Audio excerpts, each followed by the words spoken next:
या किसी कोने से यदि रंग भूमि में आश रश्मियां आती, मिथिला नगरी के प्रबल निराश गगन में यदि एक आध भी निज इंगित कर जाती। क्या सुना रहे हो? हरे महाभक्त रावण बाण आए, केवल शिव शरसन देखा और चले गए। ऐसे संदेश नहीं, सुख का कोई संदेश सुनाने आओ,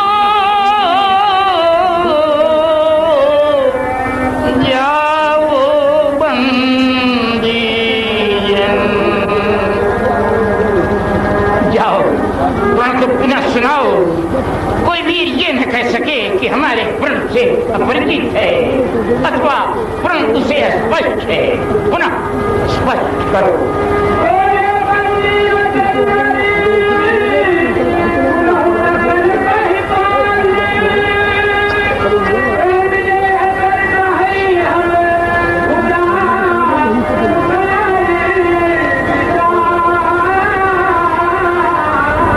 द्वीप द्वीप ये भूपति नाना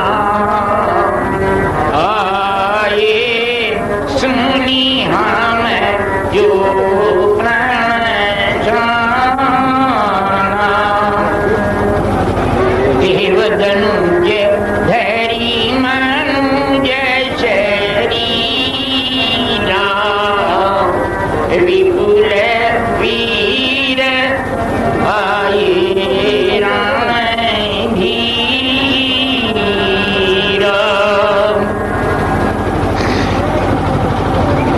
उपस्थित वीर महिपालों, हमारे प्रण की एक विशेषता नहीं, उसकी तीन महती विशेषताएं। जो कोई प्रण की पूर्ति करता उसे क्या क्या प्राप्त होता, कौन कौन सी उपलब्धियां होती, कैसी कैसी महत्वाकांक्षाओं की पूर्ति होती। कुंवरी मनोहरी विजय बड़ी,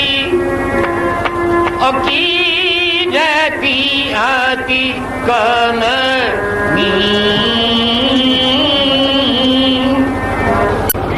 मनोहर कन्या बड़ी विजय, ऐसी वैसी विजय नहीं, त्रिभुवन विजय। और आप सोचिए, जिसको इतनी बड़ी विजय मिले उसकी कितनी बड़ी ख्याति, कितनी बड़ी प्रसिद्धि। अति कमनीय की उस महानतम श्रेष्ठतम वीर को प्राप्त होती। किंतु खेद का विषय कि पावन हार विरंची जन रचवा ना धानु दमनी, कहु काही या लाभन भावा, कहु न शंकर जाप चढ़ावा। रहा चढ़ा खूब तोर भाई, दिल भर भूमि न सके बछुड़ा। सभी ब्रजोजी वीर यह कामना करते थे भगवान शंकर के चाप का खंडन कर दें और सीता कुमारी उन्हें मिल जाए, परंतु चढ़ाना और तोड़ना तो दूर कैसे तिरवाल भी नहीं हटा सका। मैं स्पष्ट करता हूँ कि आज से अपने को कोई वीर की संज्ञा से विभूषित न करे। काश कोई वीर होता, हमारी प्रतिज्ञा पूरी होती कि तभी किसी के लिए कोई अनौचित्य प्रकट करते ये जन की बाण लड़खड़, जिनमें विशेष प्रकार का गतिरोध होता है कि मैं किसी का कोई अपमान न करूं। अपमान तो स्वयं मेरा हो रहा है। आप सोचिए, किसी की कन्या कुंवारी रह रही हो और ये कोई पिता मात्र नहीं, एक ऐसा जो राजा भी है, राजा ही नहीं, ऐसा राजा जिसके यहाँ त्रैलोक के वीर नपाल एकत्र हों, ऐसी विराट सभा के समक्ष किसी के संकल्प का पूरा न होना, उसके उसकी प्रतिज्ञा का अधूरा रह जाना, बताइए बताइए, इससे भी बड़ी कोई और अवमानना हो सकती है? नहीं।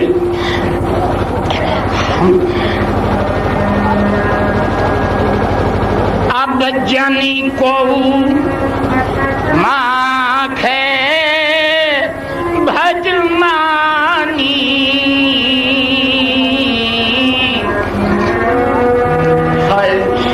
वीर वीर नाम ही मैं जा।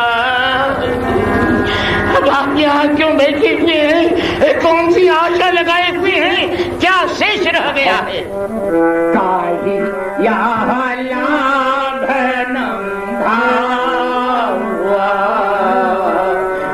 काहुन शंकर चाप चढ़ावा। बताइए क्या यह लाभ कहाँ चढ़ाऊ गौरव भाई? दिल भर भूमि न सके छुड़ाई। सभी प्रतियोगी वीर यह कामना करते थे भगवान शंकर के चाप का खंडन कर दे और सीधा सुकुमारी उन्हें मिल जाए, पर चढ़ाना और तोड़ना तो दूर, कोई से दिल पर भी ना चढ़ सका। मैं स्पष्ट करता हूँ कि आज से अपने को कोई वीर की संज्ञा से विभूषित न करे। काश कोई वीर होता, हमारी प्रतिज्ञा पूरी होती। यद्यपि किसी के लिए कोई अनौचित्य प्रकट करते या जनक की अपमान, भला मैं किसी का क्या अपमान करूंगा? अपमान तो स्वयं मेरा हो रहा है।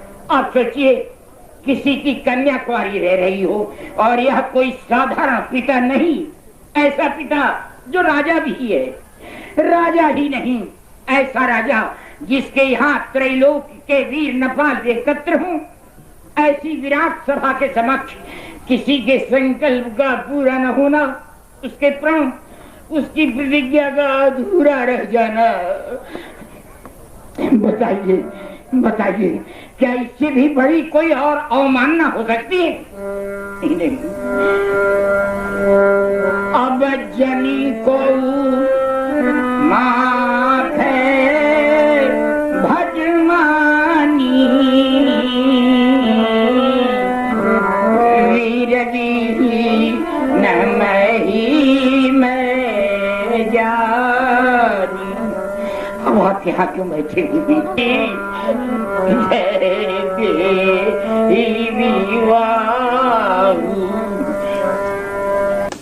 नमस्कार, आप देख रहे हैं कानपुर शैली की रामलीला के ख्याति प्राप्त जनक अभिनेता पंडित वंशलाल त्रिपाठी शलभ को।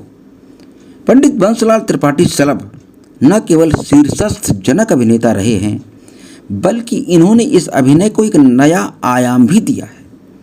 प्रकृति प्रदत्त मधुर कंठ, लंबी आवाज़ तथा राग रागनियों से ओतप्रोत उत्कृष्ट गायन शैली से हजारों की भीड़ पूरी रात अविचल बनी रहती थी।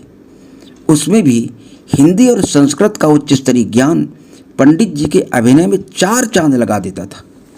दृश्यानुकूल रसों और तदानुरूप राग रागनियों के प्रयोग की कला में पंडित जी सर्वथा पारंगत हैं। अभिनय की बारीक समझ के कारण शलभ जी भाव भंगिमाओं, चाल ढाल तथा वस्त्र विन्यास के द्वारा राजा जनक को मंच पर पूर्णतया प्रतिष्ठित करने में सदैव सफल रहे। पंडित वंशलाल त्रिपाठी ने 5 नवंबर सन 1946 को ग्राम बिकरू से जनक का अभिनय प्रारंभ किया था। तब आपकी आयु मात्र 16 वर्ष थी और आप बैरी इंटर कॉलेज में कक्षा 7 के विद्यार्थी थे। कानपुर जनपद का शिवली ग्राम उन दिनों पंडित शिवदत्त लाल अग्निहोत्री की परशुरामी के कारण सर्वत्र चर्चित हो चुका था। उसी ग्राम में जन्मे शलभ जी ने अपनी अभिनय दक्षता के बल पर शिवली को और अधिक चर्चित बना दिया। इस संदर्भ में अनेई ग्राम के मूल निवासी ख्यातिलब्ध लक्ष्मण अभिनेता, राष्ट्रीय कवि, पत्रकार एवं प्रख्यात साहित्यकार रहे स्मृत शेष डॉक्टर गिरजाशंकर त्रिवेदी, जो कि डीएवी कॉलेज देहरादून में संस्कृत विषय के विभागाध्यक्ष रह चुके हैं, उन्होंने सन 1999 में प्रकाशित अपने अभिनंदन ग्रंथ स्वयं प्रभ में आभारी हूँ मैं उन पथरीली राहों का शीर्षक के अंतर्गत लिखा है कि श्री धनुष यज्ञ लोक नाट्य से जुड़े वैसे तो अनेक अभिनेता थे, किंतु दशकों से लगभग 1 दर्जन जिलों के गांव-गांव में जिनकी कीर्ति कौमुदी फैली हुई थी, ऐसे प्रवर्तनकारी कलाकार थे पंडित शिवदत्त लाल अग्निहोत्री। सचमुच जैसे उनका जन्म ही परशुराम जी का अभिनय करने के लिए हुआ था। शारीरिक सौष्ठव, सिंह गर्जना को पराभूत करती सुरीली मेघ मंद्र आवाज, शौर्य एवं पौरुष के मूर्तिमान रूप शिवदत्त लाल जी का व्यक्तित्व तो ऐसा था जैसे विधाता ने उसे महाभूत समाधि से रचा हो। मंच पर उनके साथ अभिनय करना गौरव की बात थी। ब्रह्मर्षि परशुराम के अभिनेता शिवदत्त जी की ही पद पद्धति पर राजर्षि जनक के नवोदित किंतु पूर्ण स्थापित अभिनेता पंडित वंशलाल त्रिपाठी का यश परिमल संपूर्ण नाट्य क्षेत्र में व्याप्त था। कृष्णा अर्जुन की तरह ये दोनों कलाकार दिग्विजय के सभी कीर्तिमान स्थापित कर चुके थे। शिवदत्त जी तो पहले से ही मुहावरा बने हुए थे। वंशलाल जी भी एक कहानी के रूप में जन समुदाय के बीच प्रथित हुए। शिवदत्त जी जन कलाकार और वंशलाल जी अभिजन कलाकार की विशेषताओं से समुपेत थे। शिवदत्त जी कीर्ति शेष हैं और पंडित वंशलाल त्रिपाठी शलभ अनेकानेक मान सम्मान की मालाओं से विभूषित होकर अद्यावधि लोक नाट्य के गौरव तिलक बने हुए हैं। डॉक्टर गिरजाशंकर त्रिवेदी आगे लिखते हैं कि मैं भी लक्ष्मण जी के अभिनेता के रूप में उन दोनों से जुड़ा, उनका स्नेह पाया और हुआ यह कि वैष्णव तिलक की 2 रेखाओं के बीच अरुण रेखा की भांति मैं भी अधिष्ठित हो गया। कानपुर के एबी विद्यालय से हिंदी विषय के प्रवक्ता पद से सेवानिवृत्त पंडित वंशलाल त्रिपाठी के अभिनय की ख्याति उत्तर प्रदेश के अतिरिक्त देश के अन्य कई प्रांतों तक व्याप्त है। रामलीला जगत में आपकी पहचान एक युग प्रणेता कलाकार के रूप में है। शिवली के मूल निवासी शलभ जी अपना वर्तमान आवास यशोदा नगर कानपुर के यश ब्लॉक में बनाए हुए हैं। प्रस्तुत है पंडित वंशलाल त्रिपाठी शलभ से उनकी अभिनय यात्रा तथा रामलीला के विभिन्न संदर्भों पर 5 जून 2016 को हुई विस्तृत बातचीत। हमारे एक मित्र पंडित शिव कुमार मिश्र परशुरामी सीख रहे थे। उनकी परशुरामी का प्रदर्शन होना था। उस समय बैरी इंटर कॉलेज में वे 8वीं कक्षा में और उनके साथ जो मित्र थे वो भी 8वीं कक्षा में थे। मैं उनसे 1 वर्ष पीछे अच्छा 7वीं कक्षा में था। अच्छा उस समय मिडिल स्कूल पास करके जो विद्यार्थी जाते थे उनको 1 वर्ष स्पेशल क्लास, चूँकि उनकी सेकंड फॉर्म उर्दू होती थी, इसलिए 1 वर्ष स्पेशल क्लास करना होता था जो कि 6th क्लास के बराबर होता था। मैं वो उत्तीर्ण करके सन 46 में था 7th क्लास में। वहाँ कॉलेज में जन्माष्टमी को फंक्शन होता था। एक नाटक अभिमन्युवध हमारे मित्रों ने, जिसमें पंडित शिव कुमार जी थे, अर्जुन बने थे, वो मेरा युधिष्ठिर का अच्छा था। तो वो युधिष्ठिर की भूमिका हमारी ऐसी हो गई कि पूरे कॉलेज में सिंगुलर सक्सेस उसको प्राप्त, और उसी से उत्साहित होकर के पंडित शिव कुमार ने जो परस्वामी के लिए तैयार हो रहे थे, उन्होंने बिकरू के पंडित जगदम्बा प्रसाद जो उनके क्लास फेलो थे, उनसे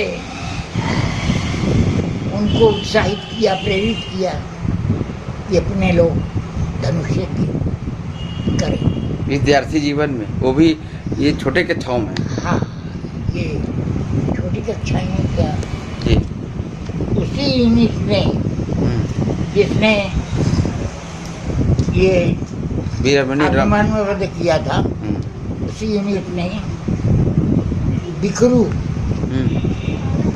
ये पांडव नदी के किनारे स्थित है बिकरू, शिवलिंग पांडव के एक और है, और शिवराजपुर मार्ग पर हाँ बिकरू है। बिकरू ये उसके पांडव नदी के पास, तो यहीं पर वो जमींदार थे जगदम्बा प्रसाद जी लाला राम, तो उन्होंने आयोजित किया। तो ये देवस्थान एकादशी 5 नवंबर 1946, तारीख भी याद है आपको आज हाँ तक? क्यों नहीं, वो तो कई बार उसकी चर्चा हुई होगी। तो आयोजित हुआ।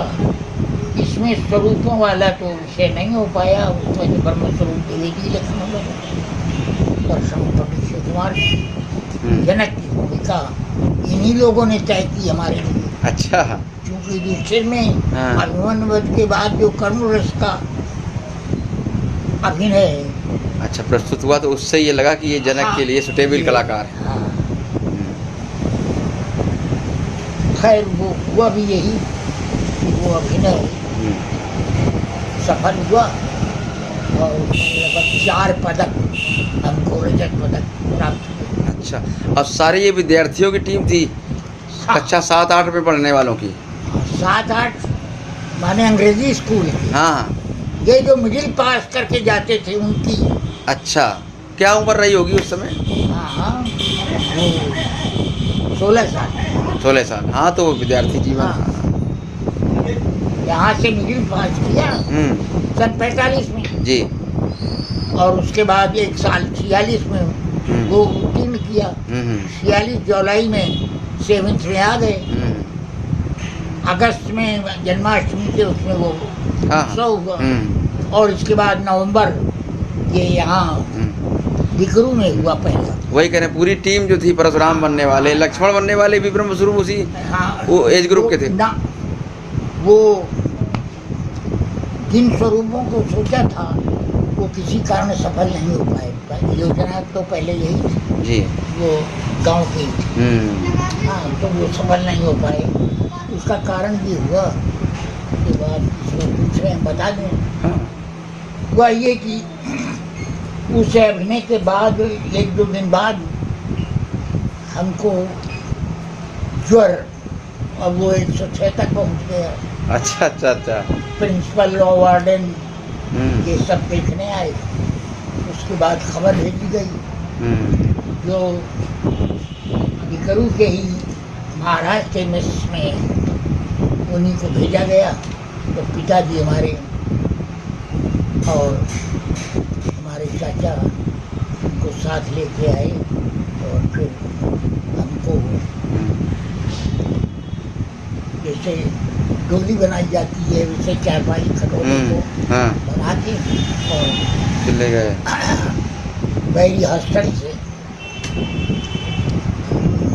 का समूह होके, और यहाँ तो नदी पर वो रखी गई, चूँकि गांठ तक की नदी, तो उसको पार करने के लिए तो उधर से पंडित सुदत्त के यहाँ जो राम बनने वाले थे उनकी मासी वापस हो रही थी, परिचय था। हमारे पिताजी से पूछा कौन है, पिताजी ने कहा लड़कवा है,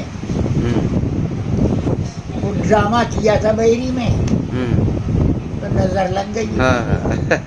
उन्होंने आके तुरंत ही मासी ने ये ले हमारी तुल्ली माने दुर्गा प्रसाद शुक्ला, अच्छा, राम न बने, नजर लग जाती है। फलाने नाम हमारा लिया जाती।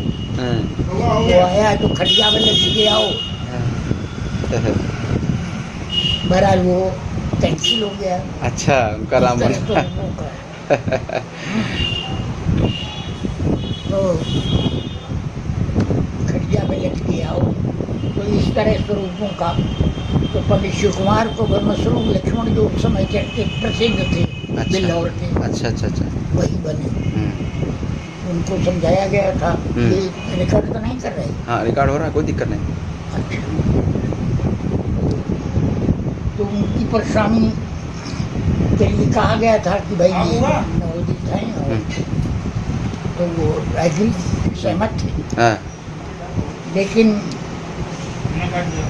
बीच में परशुराम जी से उन्होंने किसी से सलाह ली, तो पहली ही चौपाई जो हुई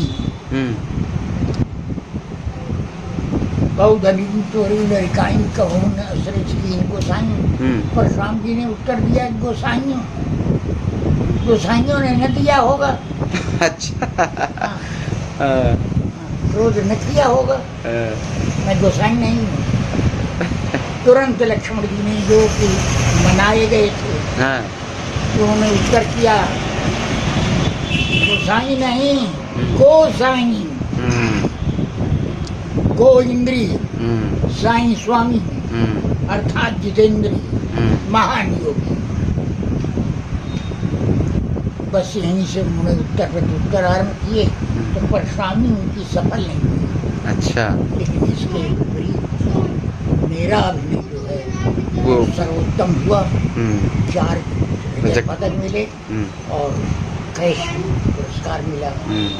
और जबकि आपने वो बीमारी का विक्रम उसी बीच में, नहीं, बीमारी का तो वो था अगस्त में, वहाँ से। हाँ, फिर भी टाइम ज़्यादा बीच में। हाँ, नहीं, 15 दिन बाद ठीक हो गए।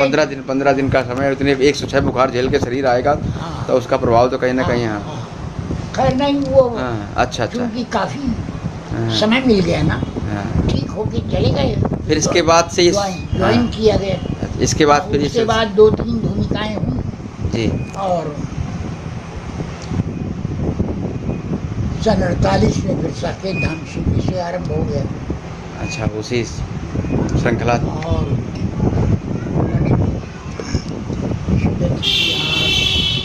आ गए थे, आयुर्वेद में उनका हो गया था,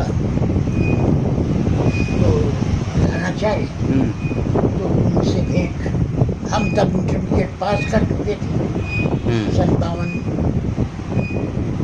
52-53 श्री दत्तलाल जी की परशुरामी उस समय हुई रही होंगी? हाँ, वो हो रही, चरम पर थी। हाँ, बिल्कुल। अच्छा, चरम क्या, डिक्लाइनिंग, मतलब प्रौढ़ावस्था। अच्छा, शुरू हो गई थी, प्रौढ़ावस्था उतर रही थी। ये मतलब जब आपका शुरुआत हुई तो वो, हाँ, मतलब प्रौढ़ावस्था की ओर। तो ये एक तरीके से सन 46 से आपका, हाँ, कब तक चला ये कार्यक्रम करने का सिलसिला? 2003 तक अभिनय किए आपने। और अभिनय हमने 2004 19 मार्च जी। तो शूटिंग 2003 दशहरा हुआ, लेकिन 19 मार्च को पक्षाघात हुए बाएं पैर और बाएं हाथ में जी। तो तब से फिर वो, हाँ, तो अंतिम जो 14 मार्च सन 2004 ये शिवराजपुर में अष्टमी अच्छा का था कार्यक्रम। इसके पश्चात बस ये 3-4 दिन हुए, 19 को ये हो गया। तो हम फिर नहीं जा पाए हमीरपुर, और उनको राजेंद्र को बुला के हमने सूचना करा दी। अच्छा, कार्यक्रम में जाना था? हाँ, वहीं से ये हमीरपुर रमेड़ी अच्छा अच्छा जाना, ये अष्टमी। तो इतना लंबे कार्यकाल में जो है रामलीला ने आप पर क्या प्रभाव छोड़ा आपके जीवन में? हमारे जीवन में, मैं मंच पर होता था तो प्रस्तुत चरित्र में अपने को लय कर देता था, और जनक की जो भूमिका है उसी अपने को जब तक मंच पर रहता था तब तक जनक स्वयं को जनक हाँ, का अनुभव करते हुए, और उससे संबंधित विषय बाद में भी चलते रहते थे। सोच, चिंतन, मनन, ये सब अंत तक। और अभी अब जब मैं मंच पर नहीं हूँ तब भी उस संबंध में कहाँ क्या हमने किया, कैसे किया, पूरा समीक्षा, आत्मनिरीक्षण पूरा करते रहते थे। हाँ, आत्मनिरीक्षण करते रहते थे, और उस संबंध में जानकारी, ज्ञान, अध्ययन, मनन, चिंतन सब हुआ करता था, अभी भी होता है। अच्छा, जो अभिनय के 4 अंग होते हैं वो? हाँ, चाक्षुष जी, आंगिक, वाचिक, ये सब, आहार। तो इन चारों में से आपने सबसे ज़्यादा किसको महत्व दिया अपने जीवन में? चारों को बराबर महत्व दिया, संतुलन रखा चारों का मिला के? आंगिक, वाचिक, आहारी और सात्विक, ये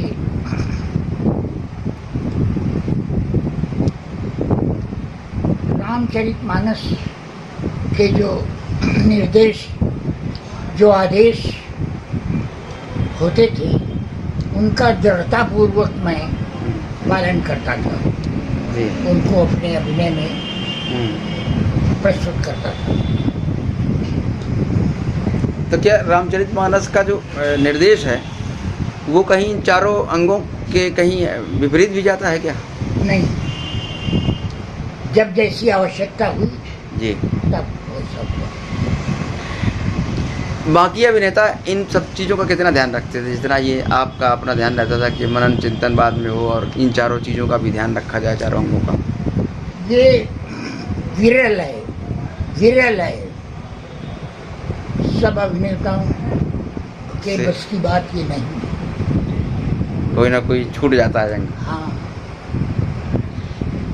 अच्छा, इतने लंबे समय में रामलीला में क्या परिवर्तन आया?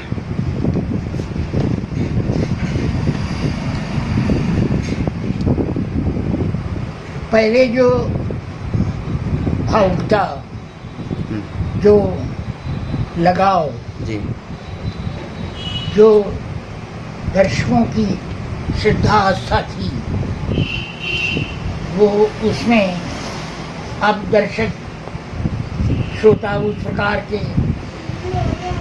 कम उपस्थित होते हैं, और वो जो होगी कमेटी है उस मनोरंजन प्रधान हो गए। श्रोता और दर्शक ये सब। तो श्रोता दर्शक तो अभी भी जो उस प्रकार के हैं उनकी संख्या भले कम हो, आते हैं, लेकिन प्रदर्शन उस प्रकार का न मिलने पर उनकी संख्या कम होती है। तो ये कमी किस तरफ से हुई? ये कमी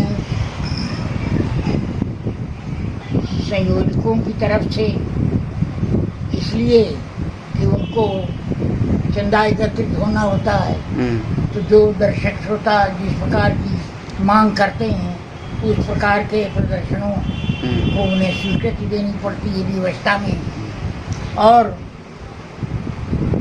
उसी प्रकार के प्रदर्शनों वाले पात्र भी जुटाए जाते हैं। तो कहीं ऐसा तो नहीं कि मनोरंजन का कि जो साधन है, नृत्य है, कॉमेडी, भौड़ी जैसे इस तरह के साधनों की भरमार, इसलिए तो ऐसा तो नहीं है इसका कारण कि जो अभिनय करने वाले अभिनेता हैं वो अप्रशिक्षित होने के कारण पब्लिक को बांधने में अक्षम रहे हों, तो इसलिए इसका प्रभाव ज़्यादा हो गया हो। नहीं, बस श्रोताओं ने तो देखा जो, वो तो अभी तक भक्तिभाव का मंच हमेशा रामलीला रहा है, लोग मानते रहे।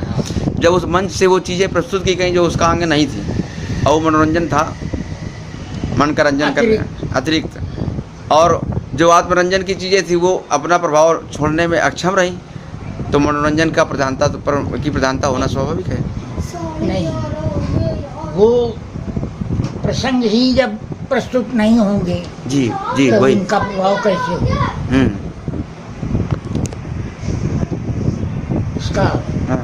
इसका प्रभाव प्रसंग को ही काट दिया गया। हाँ। तो जो प्रसंग प्रस्तुत होते हैं उनमें भी तो यही होता है, इनको हटाओ आगे बढ़ाओ, ऐसी भी चर्चाएं सुनने को मिलती हैं। ये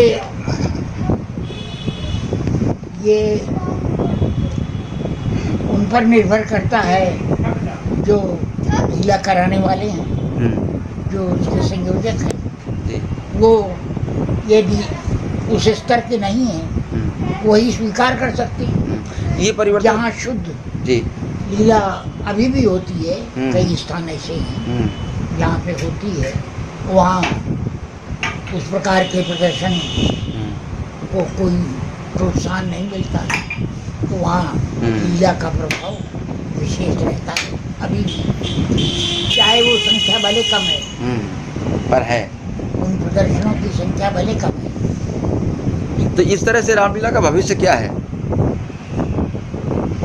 रामलीला का भविष्य चिंतनीय है, सोचनीय है। अच्छा, अब ये है कि राम की जो लोकप्रियता है, राम के आदर्श चरित्र का जो प्रभाव है वो तो बना ही रहेगा। रामानंद सागर ने टीवी सीरियल बनाया, उसमें कुछ जो छूट गया वो उनके लड़कों ने फिर बनाया, फिर एक और सीरियल बना। इस समय भी सिया के राम एक सीरियल चल रहा है। अच्छा, सबसे अहम बात यह कि रामानंद सागर जी की जो रामलीला, उसको भी कहेंगे रामलीला, और एक रामायण, और जो रामलीला वाले कलाकारों के द्वारा प्रस्तुत है, वही चीज़ मैं कहना चाहता हूँ। दर्शक तो वही हैं, आखिर उनकी रामायण को देखने में भीड़ जुट जाती है, रामलीला के मंच में मनोरंजन की दृष्टि से देखते हैं। तो इसका क्या कारण है? दर्शक वही है, जो वहाँ मनोरंजन देखता है वही वहाँ रामायण को बड़े आराम से देखता है बैठ करके। वो घरों में देखते हैं। हाँ, घरों में देखते हैं, पर देखते वो तो लोग जाते ही नहीं हैं। हाँ, वो अब नहीं जाते, हाँ, कम जाते हैं। बस ये है कि जो प्रातः काल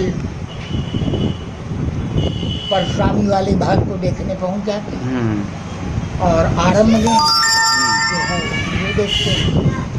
अच्छा, ये परिवर्तन कब से आया? कौन सा काल था जहाँ से परिवर्तन शुरू हो गया? धीरे धीरे आया कि अचानक किसी कालखंड में आ गया? ये दूरदर्शन और चलचित्र जगत की प्रचुरता और दूरदर्शन के कार्यक्रमों की भरमार से, हाँ, लोकप्रियता, ये इसको निरुत्साहित करने में इसकी भूमिका रही, कारक बनी। प्रशिक्षण का अभाव रहा रामलीला कलाकारों में, इसको नहीं मानते आप इसके पतन का कारण? प्रशिक्षण का प्रभाव तो जो नए कलाकार आ रहे हैं, आंशिक रूप से तो है। नए कलाकार तो बिल्कुल प्रशिक्षण नहीं, एक दूसरे के सुन लिया, देख लिया, और उसे जो अपने स्वयं में अच्छा लगता है वही प्रस्तुत करता है, सामने वाले को अच्छा लगे चाहे न लगे, वो उस योग्य हो अभिनेता चाहे न हो, वैसा लग रहा हो चाहे न लग रहा हो, जनक लग रहा हो, जनक जैसा चाहे न लग रहा हो, अकेले केवल गा लेता है स्वर में, तो बस समझ ले कि हाँ ये सफल जनक अभिनेता है। इस चीज़ें भी तो आ रही हैं, तो इनका अभिनेता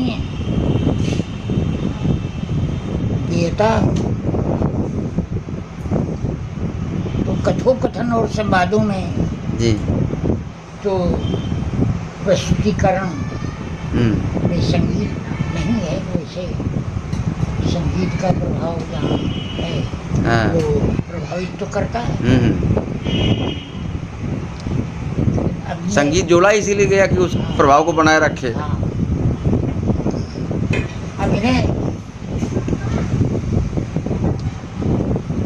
जानने वालों की कमी है, प्रशिक्षण का अभाव है, और कोई प्रशिक्षण न होने से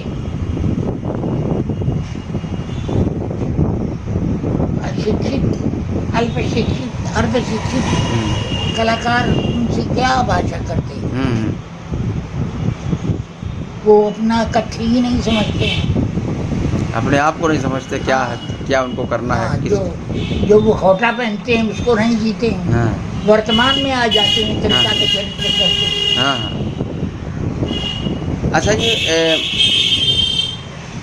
कलाकारों का पहले बड़ा सम्मान होता था जहाँ जाते थे लोग, ये सम्मान में गिरावट क्यों आई? चलो मान लीजिए वो तो मनोरंजन करने वाले हैं, इसलिए इसमें दोनों ही जिम्मेदार हैं, जी। कलाकार भी जिम्मेदार है और कलाकार को बुलाने वाले भी। हाँ, आमंत्रण देने वाले वे लोग भी जिम्मेदार हैं, उनमें भी वो धार्मिक भावना का ह्रास हो रहा है। तो इस तरह से एक तथ्य निकल करके आता है कि रामलीला या कोई भी नाट्य विधा है, खासतौर से रामलीला को ही मान लें, तो ये तो समाज में परिवर्तन लाने के लिए होती है, सांस्कृतिक उत्थान के लिए होती है, सामाजिक उत्थान के लिए होती है, संस्कार डालने के लिए होती है। तो इस रामलीला ने समाज पर प्रभाव नहीं छोड़ा, बल्कि समाज ने ही रामलीला को बदलना शुरू कर दिया। हाँ, उल्टा क्रम चल रहा है ये। ठीक। अच्छा, ये थोड़ा सा कुछ पहले उसके और चर्चा करें। कितने लगभग स्टेज किए होंगे आपने?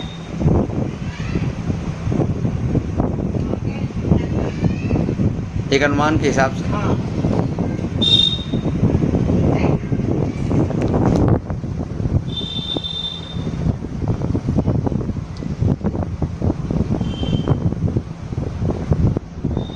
लगभग 3000।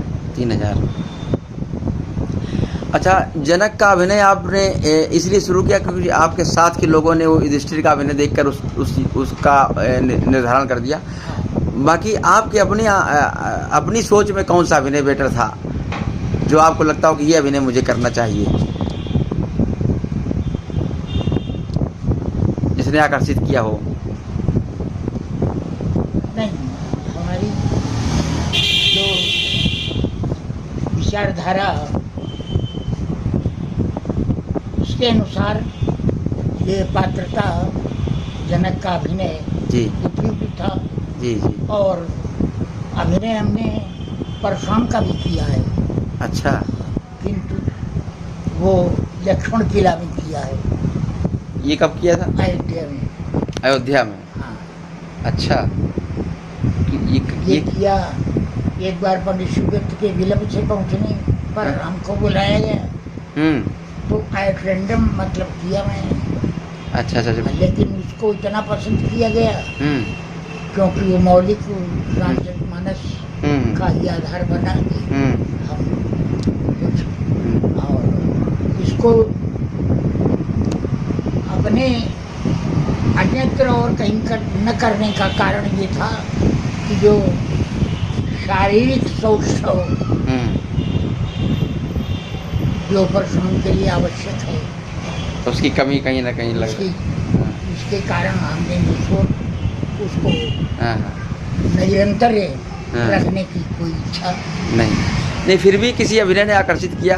अगर ये जनक का अभिनय ना करते तो किसका अभिनय कर रहे होते?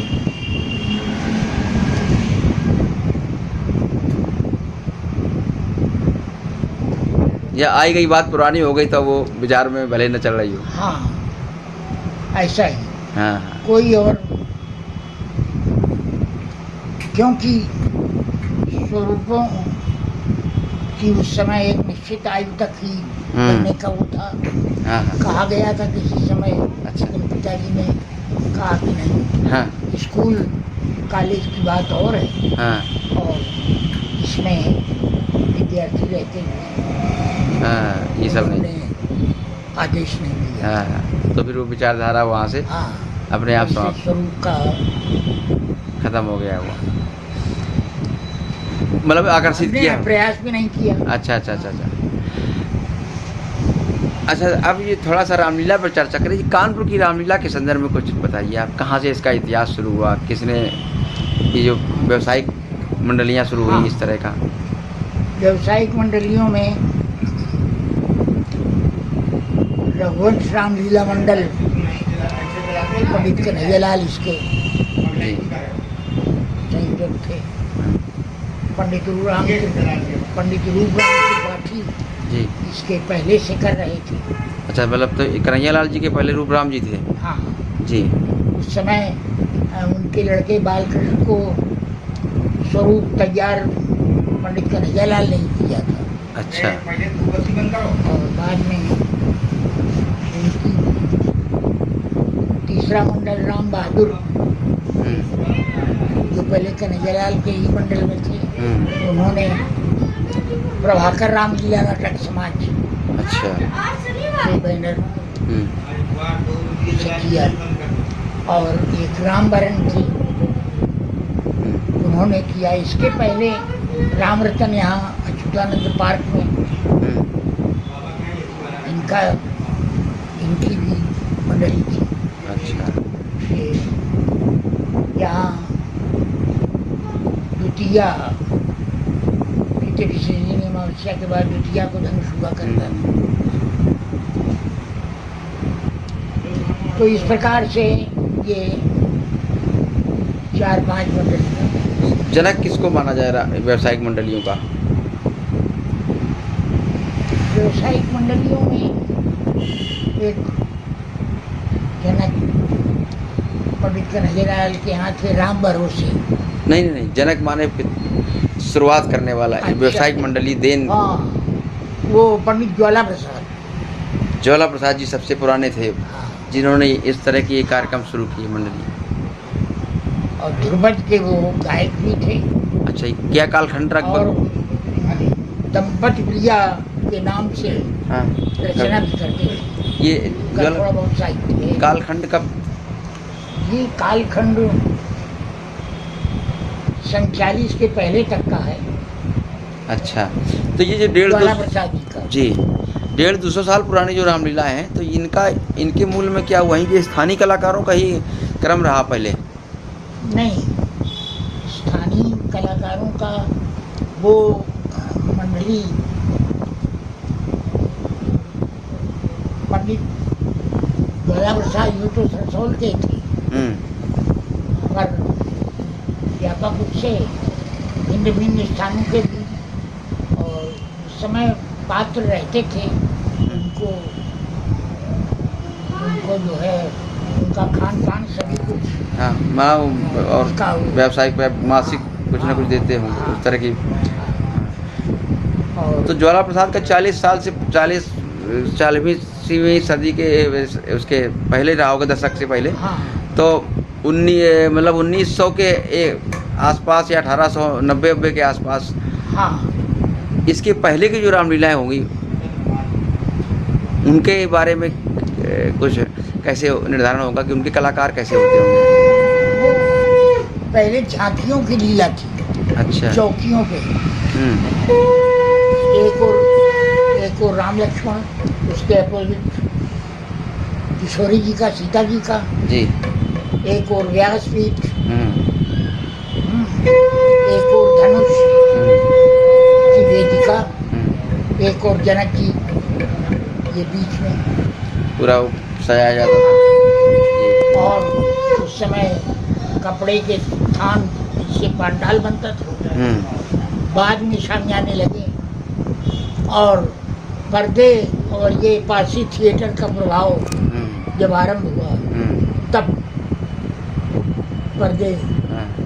तो ये जो झांकियों की लीला थी, ये प्रायः वहीं के स्थानीय लोग अपना जहाँ के थे, कमेटियाँ वहीं अपना वो लोग करते थे जी। और ये कई जगह इनको कुछ लोग स्थानीय करते थे। हाँ। मंडलियों के द्वारा ये मंडलियाँ जब प्रचलन में आई होंगी तभी तो शुरुआत हाँ, हुई। तो निश्चित स्थान हाँ। उनके थे। हाँ हाँ। और उनकी तिथियाँ निश्चित थी। जैसे करवा चौथ को वनखंडित कर, अगहन पूर्णिमा के पहले दर्शन पर्व, दशहरे में भिन्न भिन्न स्थानों पर जो होती थी वो लीलाएं, ये तो पूरे वर्ष भर केवल ये वर्षा ऋतु छोड़ देते थे। पितृजनी अमावस्या, बधाई अमावस्या से मंडली का कार्य आरंभ हो जाता था। अच्छा, कानपुर की रामलीला कब से शुरुआत हुई, कहाँ से शुरू हुई, इसकी जानकारी है आपके पास? हाँ, ये यहाँ रामेश दर्पण नाटक, सुमति मनोरंजक नाटक जी, ये इसके लिखने वाले ललिता प्रसाद शुक्ल, ये कैलाश मंदिर में ड्रामे होते थे। और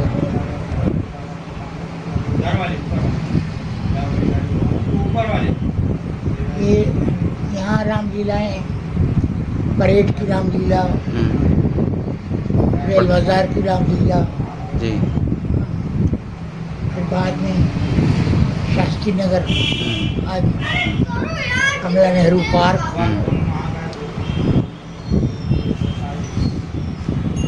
इस तरह भिन्न भिन्न स्थानों के शुरुआत हुई वो कहीं पे स्थानीय कलाकारों के द्वारा, फिर धीरे धीरे वो बढ़ता चला गया। स्थानीय कलाकारों। परेड की रामलीला के मूल में तो काफी दिन स्थानीय कलाकार रहे। हाँ, रहे। हाँ। ये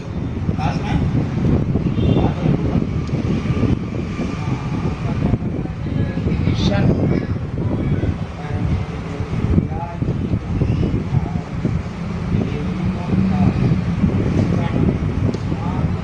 50-60 तक स्थानीय कलाकार यहाँ रहे परेड। हाँ। बाद में फिर मथुरा से मंडली लाने लगे। अच्छा, इस स्थानीय के बाद सीधे मथुरा की मंडली शुरू, कानपुर की मंडलियों में टच नहीं किया? कानपुर की मंडली में जानबूझकर नहीं की। अच्छा, क्या कारण रहा होगा इसका? वो स्थानीय प्रभाव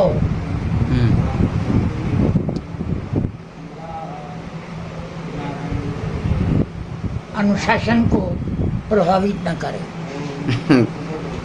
अच्छा, इतना भी स्थानीय कलाकारों से ये लोग इतने ज़्यादा उब गए थे कि फिर कानपुर से बाहर गए। नहीं, उबने की बात नहीं जी। वो जो संयम और नियंत्रण,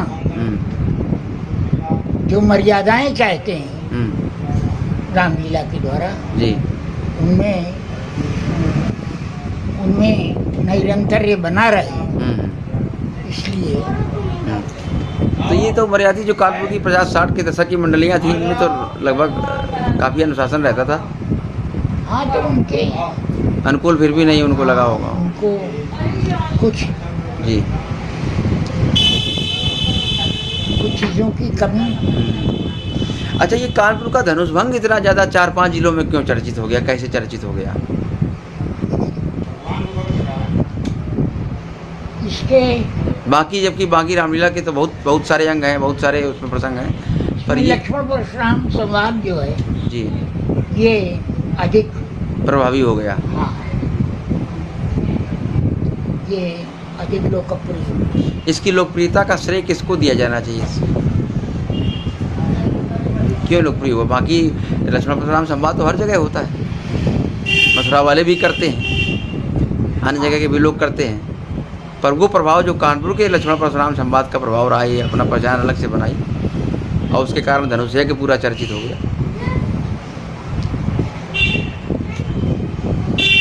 ये जो संवाद कौशल है जी, संवाद सौष्ठव है जी, जो साहित्य और भाषा का समागम ही स्तर है जी, ये जो यहाँ के पात्र दे सके जी, वो अन्यत्र के नहीं दे सके, क्योंकि उनमें शायद इतनी शिक्षा और इतना विशद अध्ययन उनका नहीं था। ऐसा। हाँ, और कला पक्ष भी। तो ये जो कानपुर की जो ये परशुराम लक्ष्मण संवाद में ये चीज़ें डालने का श्रेय किसको आ जाता है? ये काव्य रचना करने वालों को भी जाता है। जी। अभिनय करने वालों को भी जाता है। अभिनय करने वालों को भी जाता है। कोई नाम जो काव्य रचना जिन्होंने की हो, जिनकी काव्य रचना की वजह से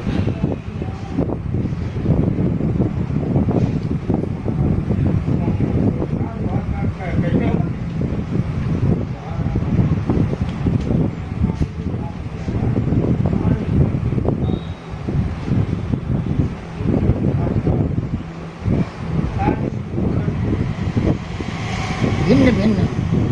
अच्छा,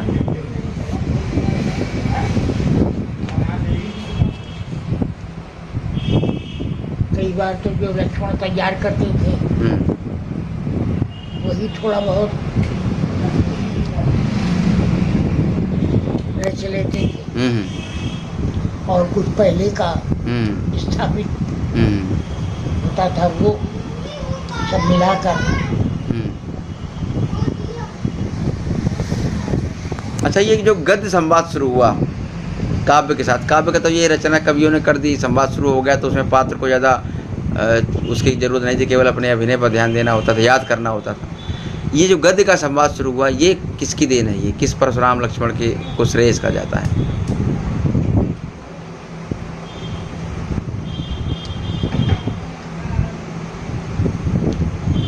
गद्य का अधिक प्रयोग पंडित गोरेलाल ने आरम्भ किया। अच्छा, तर्क वितर्क, तर्क वितर्क तो प्रासंगिक ही रखते थे। मतलब भाई ऐसा है कि नाटक में तो ये है कि जो लिखा गया वही बोलना है। नाट्य कला में पंडित शिवदत्त के सामने कोई कलाकार परशुराम का नहीं हुआ। नाट्य कला में, कला पक्ष में, कला पक्ष नहीं, मैं ये कह रहा हूँ कि जैसे कोई नाटक है, अब आपने जो याद किया स्टेज पर वही बोलना है, पर जो अपने आप चिंतन से, मन से तर्क वितर्क करना, इस तरह की शुरुआत किसको जाती है? इस तरह की शुरुआत जो जितना योग्य होगा वही कर पाएगा। ये नहीं, इनमें से किसने शुरू किया होगा? कुछ लोग व्यास नारायण जी का नाम लेते हैं। हाँ, ठीक लेते हैं, उन्होंने भी किया जी। वो छप्पे भी उन्होंने लिखे थे। हाँ, अपने ढंग से फिर उनको याद सुनाना। अच्छा, धीरे धीरे ये जो विशेष बात थी लक्ष्मण परशुराम संवाद की, विशेषता जिसने आकर्षित किया, एक पहचान बनाई, आज वो संवाद कहाँ पहुँच गया है? आज वे अभिनेता किशोर न होकर चरित्र से हटकर बहुत सी बातें करते हैं। अब तो ऐसा लगता है एक दूसरे को नीचा दिखाने की कोशिश, अपने को जबरदस्ती विद्वान सिद्ध करने की कोशिश। जब कब पहले भी किया था। अच्छा, देखिए, हाँ, गोस्वामी जी कहते हैं जी,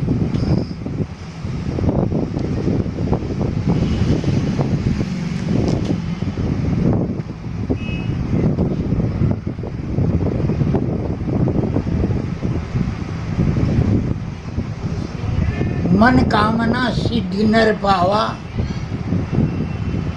जो ये कथा कपट तजी गावा। जी, ये कपट क्या है? कला धर्मिता नहीं है, कला के प्रति ईमानदारी नहीं है, जो निर्देश है, जो स्थापित मान्यता है जी, इसके विपरीत यदि पात्र करता है, कहता है, प्रस्तुत करता है तो वह असंगत है। उदाहरण के लिए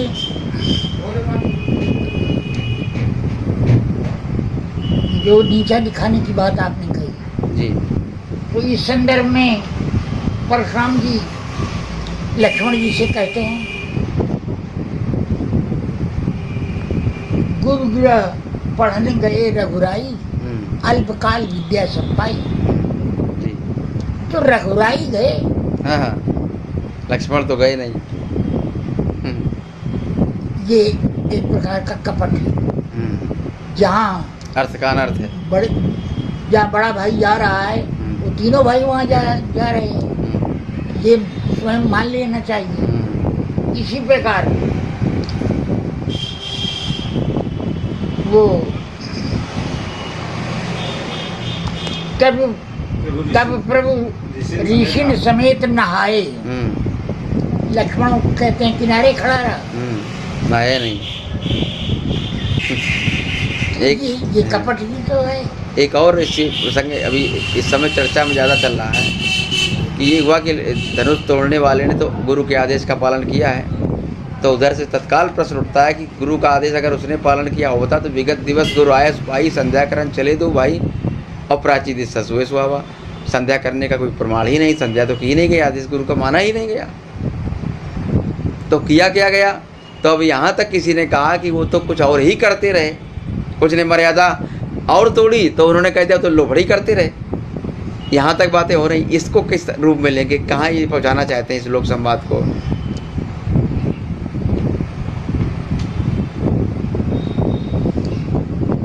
ये समाज के लोगों को चाहिए इस प्रकार की अशिष्टता जी को प्रोत्साहन न दें, तुरंत उसको रोकें और ऐसे लोगों को फिर से आमंत्रित न करें। समाज का दायित्व है। हाँ, जो उसके संयोजक विशेष हैं, अधिकारी विशेष हैं, जानकार विशेष हैं, उनको चाहिए कि उसमें हस्तक्षेप करें।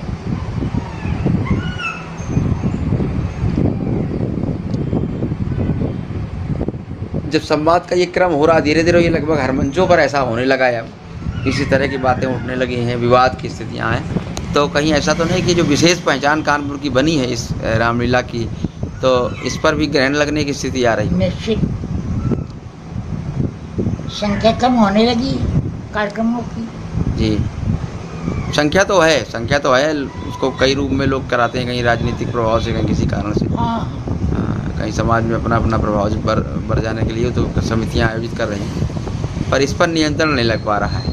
और इसका कारण फिर वही घूम के आता कि अप्रशिक्षित कलाकारों की वजह से, उन्हें अपने चरित्र का ज्ञान है कि मुझे क्या किस मर्यादा में रहना है, इस सारी चीज़ें। उनको प्रशिक्षण की क्या आवश्यकता है जब वो बिना प्रशिक्षण के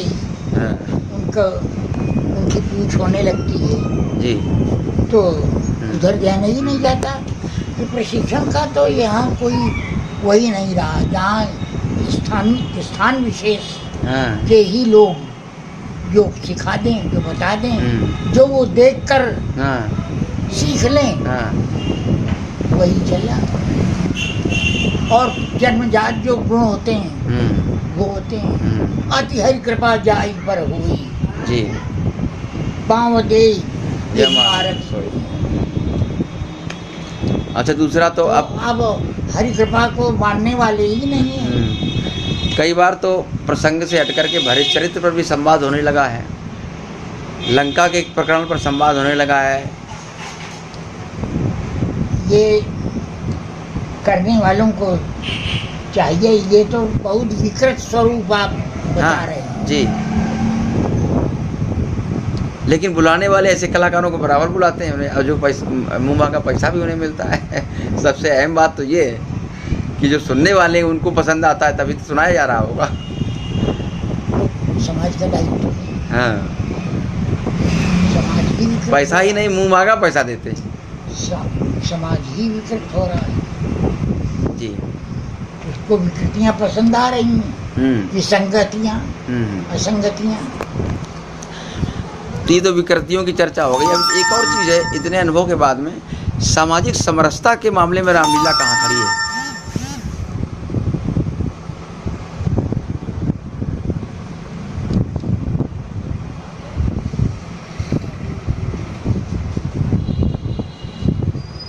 समाज में जब समरसता का अभाव है जी, तो रामलीला शुद्ध रामलीला हो तो उसका प्रभाव पड़े। नहीं, वही शुद्ध रामलीला की चर्चा, मतलब ये तो विकृत है रामलीला, पर अगर रामलीला विशुद्ध हो रही है तो ये समाज को समाज में समरसता लाने का काम करती है या कहीं समाज को तोड़ने करती है प्रसंग बस कहीं से करती है। कभी कोई घटना इस तरह की आपके जीवन में आई हो जहाँ ये लगा हो कि नहीं देखो समाज को जोड़ने का काम इसलिए हुआ है, या सांप्रदायिकता के परिप्रेक्ष्य में कहीं ना कहीं कोई उदाहरण? हाँ, ऐसे भी हैं जहाँ मुस्लिम कम्युनिटी के लोग भी जी श्रद्धा भाव से हाँ जुड़ते हैं और सहयोग करते हैं।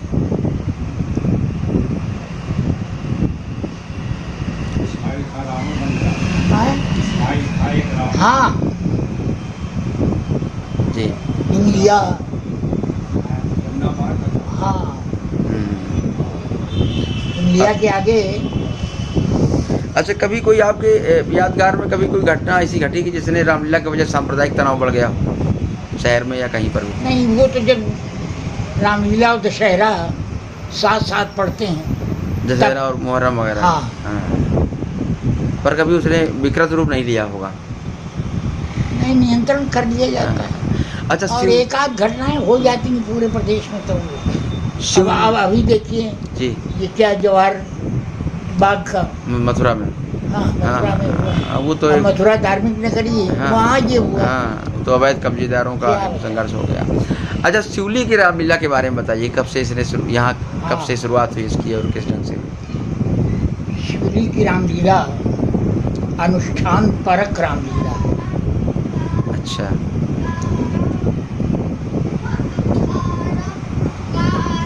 सेवक वाजपेयी की आंखें दुख रही थी, काफी पीड़ित थे, महीनों हो गए। उस समय चिकित्सा विज्ञान इतना विकसित नहीं था जी। तो उन्होंने मनौती मानी कि आंखें ठीक हो जाएंगी, धनुष यज्ञ कराएंगे। अच्छा। ठीक हो गई आंखें। उन कपड़े की दुकान उनकी थी बाजारी जी। तो हिंदू जी वो जो निस्मा स्कूल लड़कियों का स्कूल है उसके दाहिनी